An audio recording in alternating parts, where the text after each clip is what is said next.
बीते कुछ दिनों में महिलाओं और छोटी बच्चों के साथ हुई घटनाओं को गंभीरता से लेते हुए ग्वालियर पुलिस अब एक्शन मोड पर है और प्रतिदिन क्षेत्र में राउंड अप कर रही है। निर्भया सेल की गाड़ी पूरे शहर में गश्त लगा रही है। कॉलेज कोचिंग में जाकर जागरूकता अभियान चलाए जा रहे हैं और उन्हें बताया जा रहा है कि किसी भी समस्या के समय पुलिस का सहयोग लेने में संकोच न करें। इसके साथ ही सोशल मीडिया के दुरुपयोग के बारे में भी जानकारी देते हुए अभियान चलाए जा रहे हैं।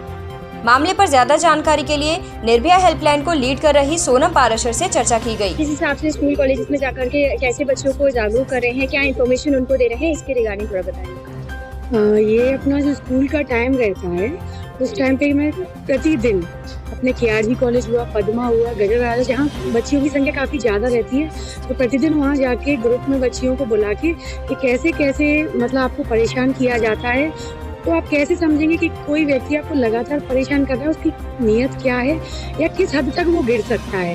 क्योंकि हम आजकल की जो जनरेशन है वो लड़के लड़कियां आपस में दोस्ती करते हैं, फिर फोटो मतलब शेयर करते हैं। कई बार इंस्टाग्राम के थ्रू वो आपकी रील्स वगैरह भी शेयर करते हैं, फिर उनको कहीं ना कहीं एडिटिंग करके ब्लैकमेल करते हैं। तो उनको यही बताती हूँ कि कौन व्यक्ति हमारा सच्चा दोस्त है या कौन व्यक्ति हमसे गलत व्यवहार कर रहा है। तो अगर वो गलत व्यवहार कर रहा है तो हमें कहाँ जाना है, किससे मदद मांगनी। कई बार क्या होता है, हम किसी गलत व्यक्ति से ही मदद मांग लेते हैं। तो हमारी निर्भया मोबाइल चूंकि लगातार भ्रमण पर रहती है, निर्भया मोबाइल कई लोगों को पता ही नहीं है इस गाड़ी का क्या मतलब है निर्भया मोबाइल। तो निर्भया जो नाम रखा गया है, अपना जो दिल्ली में निर्भया कांड हुआ था उसके बाद ही ये मोबाइल अपने शहर में आई है।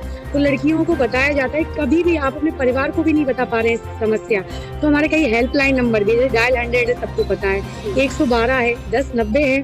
अगर हम सिर्फ एक जानकारी के तौर पर ही कि मैं ऐसे ऐसे परेशान हूँ तो मैं किस तरीके से किसकी हेल्प मांगूँ या मैं क्या निर्णय लूँ अपने जीवन में, तो वो भी हमें हेल्पलाइन के माध्यम से पता चल सकता है। और मैं सभी लड़कियों को अपना पर्सनल नंबर भी देती हूँ, क्योंकि वो अभी भीड़ में रहती हैं तो सामने वाली लड़की किसी को मेरे बारे में पता ना चल जाए, डर की वजह से वो वहाँ नहीं भी बताती हैं। तो मैं उनको बोलती हूँ कि तुम मुझे रात को भी कॉल कर सकती हो, कभी भी 24 आवर आप मेरी हेल्प, क्योंकि मेरा काम है अभी सिर्फ लड़कियों की सेफ्टी के लिए। अगर मैं किसी एक लड़की की भी मदद कर पाऊंगी तो मुझे मतलब अच्छा लगेगा, जो मेरा काम। इसके साथ ही आपको लगता है कि सोशल मीडिया और इंस्टाग्राम वगैरह क्या ये काफी इस चीज के लिए जिम्मेदार है कहीं हद तक? अभी मैं आपको एक किस्सा सुनाती हूँ, सोशल मीडिया वाला। कई हैकर ऐसे हो गए हैं जो आपकी आवाज को कॉपी करके आपके पेरेंट्स को कॉल करते हैं कि आपकी बच्ची मेरे पास है और मैं ऐसे इसको मार रहा हूँ, अगर आप पैसे नहीं डालेंगे तो मुझे जान से मार दूंगा। उसकी आवाज़ आएगी, पापा मुझे बचा लो, ऐसे ऐसे इन्होंने मुझे पकड़ रखा है। तो सामने वाला जो हमारे पिताजी हैं या हमारी माता जी, उन पर उस वक्त क्या बीतेगी वो इतना सोच ही नहीं पाते। तो ये कल मेरी भतीजी के साथ हुआ है। मेरे भाई को कॉल आया और बेल्ट से मारने की आवाज़ आ रही है, भतीजी चिल्ला रही है।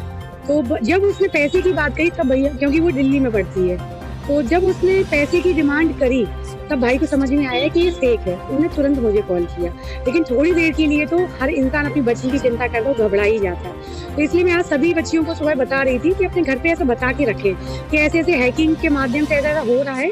और अगर आप मुझे लाइव भी देख रहे हैं, कभी कभी लिप सिंक भी ऐड कर लेते हैं, जब तक आपकी मेरे से बात नहीं हो जाती, आप संबंध जैसे कॉल आया तो तुरंत आपको संबंधित थाने पे जाना है, किसी की मदद लेनी है पुलिस वाले की।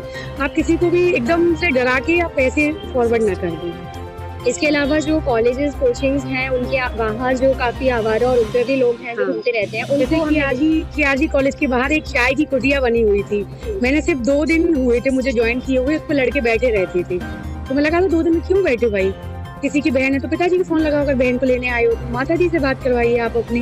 क्योंकि एक व्यक्ति सही रहता है, 4 वहाँ गलत बैठे ही रहते हैं। तो क्या हमारी लड़कियां जो बेचारी खाने पीने के लिए अगर बाहर खड़ी हैं तो काफी नर्वस महसूस मैंने उनको किया, तो नर्वस है क्योंकि नजर नहीं उठा पा रही है। तो उनको भी समझाया कि अगर तुम ही नजर उठा के उनको देख लोगी ना तो वो यहाँ से गायब ही हो जाएंगे, क्योंकि एक लड़की उनसे बात कर रही है, 4 अनकंफर्टेबल फील कर रही है, तो इसलिए फिर वो चाय की कुटिया गायब हो गई है। बने रहिए प्रदेश टुडे के साथ। ब्यूरो रिपोर्ट, प्रदेश टुडे, ग्वालियर।